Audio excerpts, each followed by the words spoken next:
Shalom, selamat pagi, Amanginang, Bapak Ibu Saudara-saudari, jemaat yang dikasihi Tuhan kita Yesus Kristus.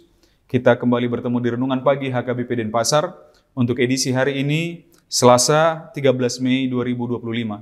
Sebelum kita mendengarkan firman Tuhan, marilah kita bernyanyi terlebih dahulu. Kita bernyanyi.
Anugerah dan damai sejahtera dari Allah Bapa dan dari anaknya Tuhan Yesus Kristus kiranya menyertai kamu sekalian.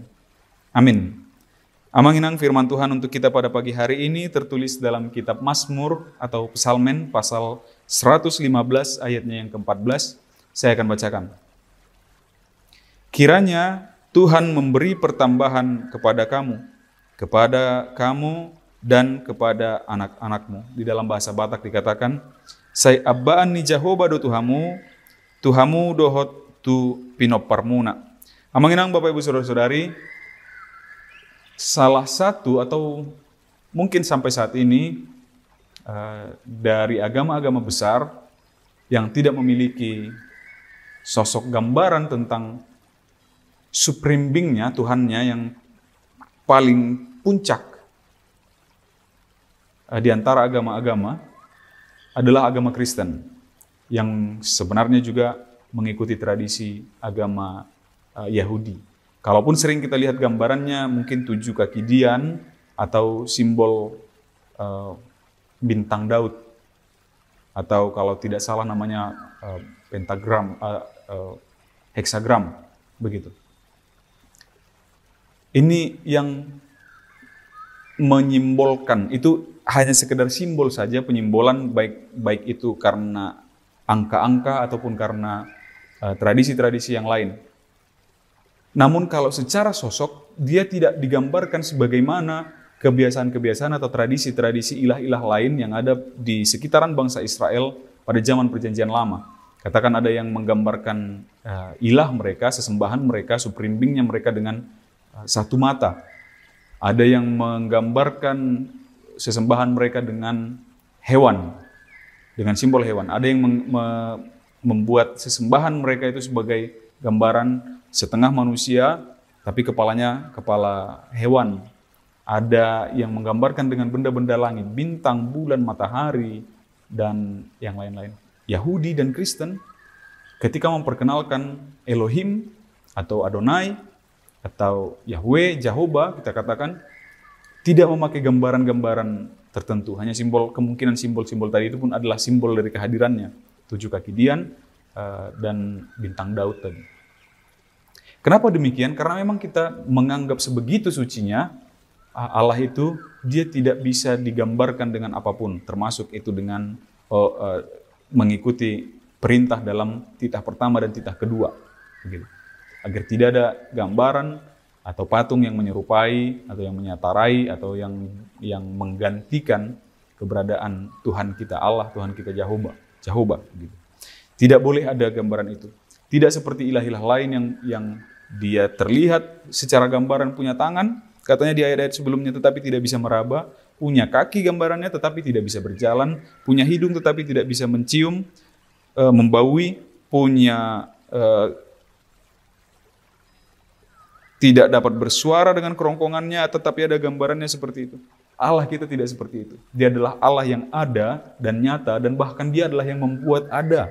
Jadi tidak perlu ada gambaran-gambaran tertentu. Kalaupun akhirnya manusia mengenang orang-orang Yahudi, orang-orang Kristen menggambarkan Adonai tersebut, Tuhan tersebut sebagai sosok Bapa laki-laki, adalah karena mengikuti tradisi kita. Menunjukkan bahwa kita adalah lemah, kita hanya bisa menggambarkan Tuhan itu dengan kemanusiaan kita. Tapi sesungguhnya dia jauh berada di atas segalanya itu. Tetapi dikatakan, maka jangan bukan sesembahan yang diciptakan oleh manusia yang harus kita sembah, tetapi justru yang menciptakan manusia itu sendiri. Bukan yang bisa ditempah oleh manusia sendiri baik dari tanah, baik dari kayu, baik dari besi, dari tembaga, tetapi justru Tuhan yang menciptakan seluruhnya. Itulah Jehovah, Tuhan kita Adonai atau Elohim yang kita sembah. Dialah yang memberkati kita semua, dia yang memberkati kaum Israel, dia yang memberkati kaum Harun, dia memberkati orang-orang yang takut akan Tuhan, baik yang kecil maupun besar. Dia jugalah yang memberi pertambahan kepada kita, dan juga sampai kepada keturunan-keturunan kita selanjutnya. Biarlah puji-pujian kita, penyembahan kita hanya kepada Tuhan yang demikian, yang bukan ciptaan tangan manusia, tetapi adalah yang menciptakan manusia itu sendiri. Dialah Tuhan yang diperkenalkan oleh Yesus Kristus kepada kita. Dialah yang menyelamatkan kita melalui anaknya, Tuhan Yesus Kristus, yang membebaskan kita dari perbudakan dosa, yang membebaskan kita dari kematian kekal, dan memberikan pertambahan katanya kepada kita selama kita berada di dunia ini. Amin. Kita bersatu dalam doa. Ya Allah Bapa kami mengucap syukur atas penyertaan-Mu kepada kami hingga pada saat hari ini. Terima kasih atas firman-Mu yang mengingatkan, ya Bapa, bahwa Engkau bukanlah ilah yang menjadi ciptaan tangan manusia, tetapi Engkaulah, ya Bapa, yang membuat segala sesuatunya ada, yang menciptakan segala sesuatu, yang memberikan kehidupan bagi kami, yang memberikan perlindungan bagi kami. Untuk itu ya Bapa, kami datang ke hadapan-Mu untuk memohon perlindungan, kekuatan. Kami yakin dan percaya bahwa Engkau yang akan memberikan pertambahan bagi kami pribadi lepas pribadi, maupun sampai kepada generasi-generasi setelah kami, sebagaimana Engkau ya Bapa yang memberkati kaum Israel, sebagaimana Engkau yang memberkati dan menjaga kaum Harun pada masa mereka, bahkan lebih lagi pada masa ini, Engkau yang akan tetap memberkati, menjaga, memberi penambahan kepada orang-orang yang takut akan Engkau. Kuatkan kami melalui Roh Kudus-Mu ya Bapa untuk dapat melakukan segalanya itu di dalam kehidupan kami.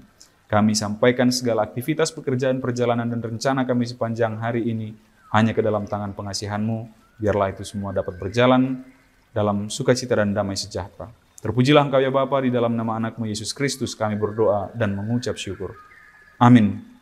Demikian renungan pagi kita untuk hari ini, menginang. Sampai jumpa di hari esok. Selamat beraktivitas, Tuhan memberkati. Horas.